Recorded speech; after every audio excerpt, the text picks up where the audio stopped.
Okay, y'all. So we're going to try and get through this here in about 30 minutes or so, is what I'm limited to with the recording. So we're going to try and just give you a little bit of a foundation so that when we meet here soon, you already know some of what we're going to go over. If you have any questions, you can prepare those ahead of time and we can kind of get moving maybe a little bit faster than what this normally takes. So this is something called the Member Service Agreement. This is going to be, or MSA for short. This really outlines everything from start to finish with you as an AmeriCorps member. Okay, so the mission of WT AmeriCorps is really to help the Texas Panhandle, which faces a lot of different challenges. It's multifaceted, everything from a strain on resources to vitality, restriction and growth. And so our goal is really to come alongside organizations within the area, and help them grow, help them capacity build. We'll get into that a little bit of what that means, and help provide them service that maybe they wouldn't otherwise be able to do if it weren't for AmeriCorps.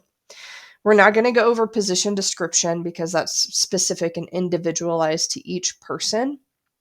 That'll be based on where you're placed, what your job will be there, the service that you're providing, as well as the term of your service, which is going to be this next section. So here in the table, you can see the member type, as well as the minimum number of hours required in order to consider your term of service completed, as well as getting that education award at the end.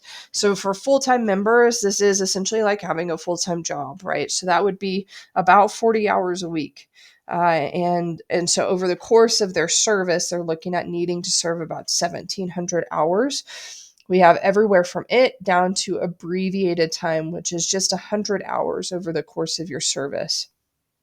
Okay. Again, this is going to be specific to each individual person. I believe, we have a certain number of slots that we can fill for each of these as well. And so not everyone's full time, not everyone's quarter time. It's really going to depend on each individual person and their situation. Okay. If I'm scrolling too fast, feel free to pause and take a few minutes to read through some of this. Again, my job right now is just to give you kind of a foundation of the MSA so we don't have to go over all of this when we meet. That will kind of hit the highlights, dive into questions a little bit more, and be able to be a little bit more intentional. Okay. One thing I want to point out is that serving with AmeriCorps is not a job. Okay. It does not grant vacation days or sick days or anything like that. If you have a planned vacation, there is actually a leave request form. So just like you would a job, you need to submit that leave request form so that we know, hey, you're going to be out during this time. And you want to make sure that that's also approved with your service site for you to be gone then. Nobody can plan on when they're going to get sick.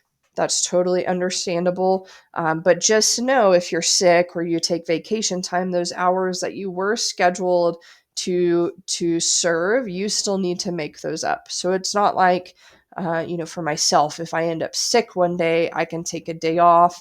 I have sick time to cover those 8 hours. That's not necessarily how AmeriCorps works. Okay. So that table I showed you up here, it shows you the total number of hours or the minimum number that you need to complete by the end of your term, regardless of how you get those completed, be it at service site through service projects or other approved activities. That is still the minimum number that you're going to need in order to get that education award and consider your term of service completed. Okay. Next thing is something called benchmark. At the end of your position description will be a benchmark calendar that is specific to you. Okay, this tells you um, essentially how many hours should be on each time sheet that you submit. Okay, this is going to vary a lot between individuals and time slot. Okay. If you start to fall too far behind, us as staff, we will reach out to you because we want you to be successful. We want you to do well. We want you to get the education award and everything. And so we'll reach out and say, hey, we notice you're a bit behind. What can we do to help? What's your plan on catching up on those hours if you were sick, or whatever the case may be, right? So that's part of our job as staff, is to make sure that you're staying on track as well. But that the benchmark policy is really in place because it's meant to be there as something that you use regularly, that you refer back to make sure you're staying on track. Okay. All right. Service projects and training requirements. All members, with the exception of abbreviated time, are required to spend at least or are required to attend at least 3 service projects during your term of service. Okay. Again, abbreviated time members, or those who are only serving during the summer, are the exception to this rule. Those individuals only have to complete 1 service project. Okay. If for some reason there's a required service project that's scheduled and you're unable to attend, this is true for required meetings as well. We do need you to reach out to us as staff so that we can, again, help troubleshoot, think through how can we help you get this made up since it is required. Again, bottom line, we want you to be successful. We want you to enjoy your time in AmeriCorps. And so, we want to help you as best we can, but there are these requirements that you have to abide by as well. All right, let's get into the benefits. Apologies, y'all. I'm fighting a little bit of a cold. All right, so the first benefit is a living allowance. Okay, this is taxable. It is not considered like an hourly rate or salary or anything like that. Okay, so the amount you get is not based on how many hours you served in any specific time sheet, okay, or time period. The living allowance, like I said, is taxable. Taxes are taken out. They're deducted directly from that living allowance, and it's given to you monthly. So at the first of every month is when you would get that living allowance sent to you either by check or direct deposit. Any member who exits a program early or starts a service late might receive a prorated amount of the living allowance for that period of participation. Okay, that's going to be based under the program's living allowance distribution policy, which you can find in the member handbook. You'll get that member handbook after you officially start and are fully set up within HR. 2 things that are eligible only for full-time members. The first one is healthcare insurance. Okay, that can be provided to members not otherwise covered by a healthcare policy. So if you already have an insurance policy, this wouldn't apply to you. And again, you have to be full-time for this to apply. The other one is childcare reimbursement. Or a childcare allowance. Again, have to be full-time for this. There's a separate form that we'd need to fill out and kind of go through our paces and make sure we're doing everything properly there. But those are a couple other benefits for full-time members. The education award here is going to be different based on your member type. So full-time, you'll get about $7,400 of an education award, all the way down to abbreviated time, which is about $400. Okay. This can be applied to an existing loan. It can be used for a future, if you decide to go back to school, it could be used for that. It can also be transferred to some family members as well. So let's say you're doing AmeriCorps, you have no plans on going back to school, you have no student loans, you're doing this because you want to serve the community, you want some more experience, you want or need something to do, but you don't necessarily need the education award. It can be transferred as well. Okay, so it's really, really great benefit to serving with AmeriCorps. All right, prohibited activities. Also not going to read through all of these. We actually have a specific training just on this where it breaks it down more. Hopefully we'll answer a lot of the questions. But bottom line is really we're not trying to influence legislation, so that could look like protests or boycott strikes, nothing to do with unions. We're not trying to provide direct benefit to for-profit organizations, labor unions, political parties, anything like that. Something else that's important to keep in mind is engaging in religious instruction is also prohibited. Some of our partners are based within a religious organization, be it a church or just their nonprofit is a little more religiously based. Totally fine to have members that serve there. But what we can't have would be, let's say you lead a Bible study group or something like that. Okay, so you can't, during AmeriCorps time, you cannot participate or engage in religious instruction, conducting worship services, anything like that. Again, feel free to pause and read through these if you have any questions.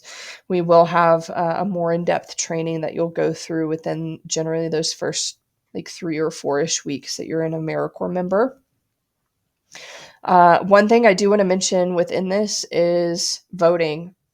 Great, go out, vote if you want to. If you're registered to vote, that's totally fine, but you cannot count that as AmeriCorps time on your timesheet. Okay, so let's say you're serving at your service site, and around lunchtime you decided that you want to go and vote. You would need to make sure there's a break in your service and you're not counting that time voting as AmeriCorps service time. Okay, so just keep that in mind, that what you're doing while serving as an AmeriCorps member is not falling under any of these prohibited activities. All right, rules of conduct. Just basically, bottom line of this is treat people with respect, with kindness. We do have a drug-free policy.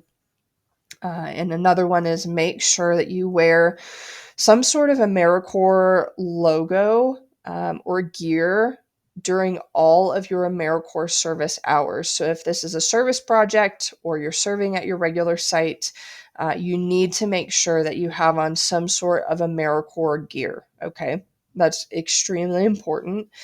In fact, if you don't, that could result in a level 1 warning. If you don't have something like that on, we'll provide you with like t-shirts, lanyards, option between I think a vest or a sweatshirt and beanie. There are a lot of different AmeriCorps apparel that we'll be able to provide you, so don't worry about that. But you do need to have something on while you're serving as a member. Okay, want to make sure that you're on time. Any absence from your service site, you're communicating that with your service site supervisor as well as program staff. We also, again, just the kindness, compassion, respect, empathy is really the bottom line of it. We don't want any stealing or lying. We don't want you to engage in anything physically or emotionally damaging to other people or those in the community. Okay. AmeriCorps really partners with a really, really wide range of programs that serve marginalized populations and that work with just a lot of different cultures and people. So we want to be mindful of that. Okay. All right. Next up is non-duplication and non-displacement. Basically, what this means is that your position as an AmeriCorps member is not duplicating a position that already exists within that organization, and is not displacing someone in a position and then the AmeriCorps member takes over, that spot. Okay, so we're not trying to duplicate anything. We're not trying to displace anyone. This is in addition to what that organization already has in place and designed to help, again, with that capacity building to help them build their organization in a way that they may not have been able to if it weren't for a partnership with AmeriCorps. Fundraising regulations. You are allowed to engage in some level of fundraising if it's, an event or something like that, as long as the fundraising is not meant to help you raise funds for your living allowance or for an organization's general like operating expenses or endowment. Okay. You also cannot write a grant application to the corporation or another federal agency as an AmeriCorps member. There are activities you can do that are still considered fundraising that are within the parameters. My rule of thumb is really if it has something to do with funds, fundraising, grants, anything like that, reach out to program staff and make sure it's okay first. That way we can go ahead and greenlight you, make sure we know what you're doing when we see it on your timesheet, and make sure that you're not, going against any of these prohibited activities. All right, so civil rights and non-harassment policy. This is just across the board, kind of goes back to that code of conduct of being respectful, mindful. We do not want anybody to be discriminated against or harassed based on the protected categories of, race, color, national origin, sex, age, religion, sexual orientation, disability, gender identity or expression, political affiliation, marital status, pregnancy, etc. Right? That list goes on and on and on. So, bottom line here is we do not want to see or hear any of our members discriminating against or harassing people based on who they essentially are, maybe the culture that they come from. Okay. So, it's again just keeping in mind, having that respect for other people, even if they come from a different background than you do. And also, harassment, to be more specific, harassment tends to have could include slurs or physical or verbal conduct against another person. Okay, so no discrimination, no harassment. We don't tolerate it, bottom line. We do have grievance procedures. In fact, there is an entire form where you can fill that out. If something should come up, like I said, we really want to make sure that you are successful as an AmeriCorps member. And so we want to make sure that if something comes up, that we can help you address it, take care of it, and hopefully come to a resolution. Okay. I already talked about voting for a little bit. Registration to vote, totally fine. Just please make sure you're not doing it, actually going and voting on AmeriCorps time. Now, there's one exception when I mentioned that AmeriCorps is not like a normal job or you get sick and vacation time. The one exception is jury duty. Okay, you are allowed to serve on a jury without being penalized for doing so. Okay, so if you are serving on a jury or have jury duty, you will continue to receive credit for your normal hours. Okay, you'll still get that living allowance, your healthcare coverage, and if applicable, the child care coverage, everything in between. Okay, so just keep that in mind. Jury duty is kind of the exception to this rule. And then I'm not going to go into this just for the sake of time, but feel free to pause and read this section on armed forces reserves and how that impacts, your service potentially as a member if you end up getting called up to active duty. All right. Publicity release. This is essentially you giving us permission to take pictures at service events, projects at your service site, and then be able to use them. Maybe it's for our Facebook or our website, anything like that. You are allowed to opt out, but we hope that you opt in because we want to be able to show the community the faces of these amazing members who are helping to support such crucial work with the nonprofits within this community. Okay. This next one is going to be a release of liability, which is something that you'll sign. This is essentially telling us and saying that you're not going to hold us liable or responsible should something happen while you serve as an AmeriCorps member. Okay. We'll go through all these signatures when we actually do the MSA. Again, this is just to serve as a foundation. This is that grievance procedure, like I talked about. This is kind of how that timeline goes, what things will look like. So feel free to kind of pause as I scroll through this. I don't want to verbally have to go through it all right now because we'll have other time to do that. And then drug-free policy, have already talked about this as well. This is you simply acknowledging that AmeriCorps is going to be a drug-free workplace. And if we have any concerns that that's not the case, this program staff might come in and approach you about it. We hope that isn't the case, though. Okay. Again, feel free to pause if you want to read any of this. I'll try and scroll a little slow. And then down here, drug-free policy, you'll essentially sign and date it, saying that you commit to upholding that policy. The non-discrimination policy goes back to what I've already talked about non-discrimination, and then the issue of harassment. So this outlines everything as well. Reasonable accommodations. Okay, I want to spend a little bit of time on this. Reasonable accommodations within AmeriCorps is not just for individuals who have like a permanent disability. I think there's a misconception around that. Reasonable accommodation could be, let's say, for example, you break your leg and you're going to be in a cast for 6 to 8 weeks. Well, it's going to be hard for you to do any service project that would require a lot of walking or standing. And so a reasonable accommodation form, if you were to fill that out, would allow us to help make sure that you are still being able to serve to the best of your capacity, while keeping in mind that you need some accommodations and need maybe a chair to sit in or something like that. Okay. And so this is really important. I'll go over this a little bit more individually, because I find that people are a little more comfortable talking one-on-one than in a group setting where reasonable accommodations are concerned.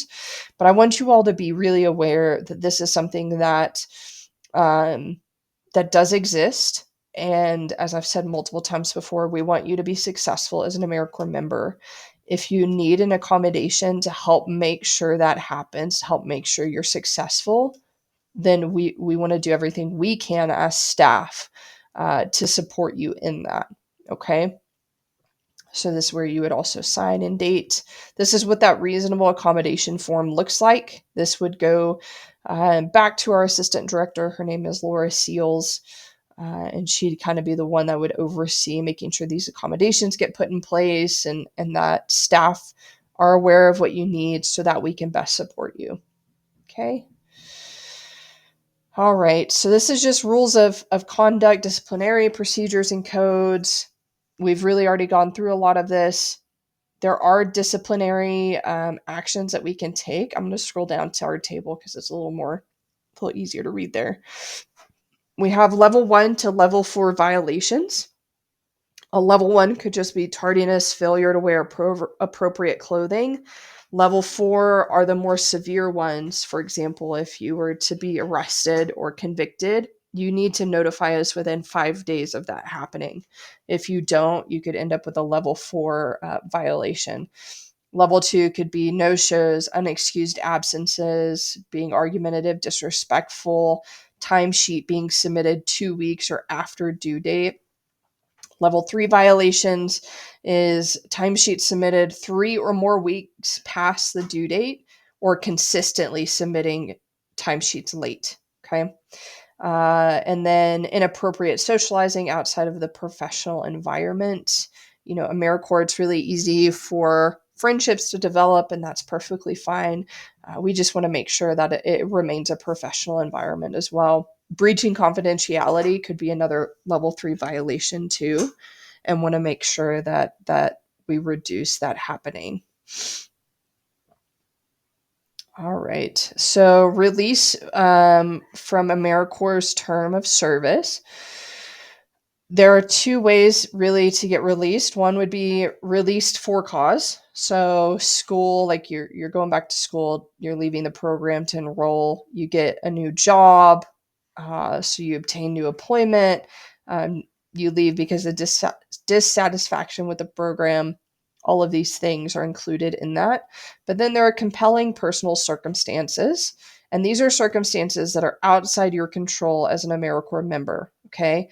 And this states that if you as the member have completed at least 15% of the required hours, and you've demonstrated that these circumstances are beyond your control and they do prevent you from completing the term of service, you could be released from service under a CPC. Okay. This is the list of what's included as a compelling personal circumstance. So feel free to pause and read that. All right. There could also be suspension from service. This could be due to a lot of different reasons: drug use, being convicted of a first offense, or possession of a controlled substance, and everything kind of in between. This would be a lot of these would mean immediate suspension, like you would be immediately suspended from the program. Okay. I'll scroll slowly if y'all want to pause to read through some of this.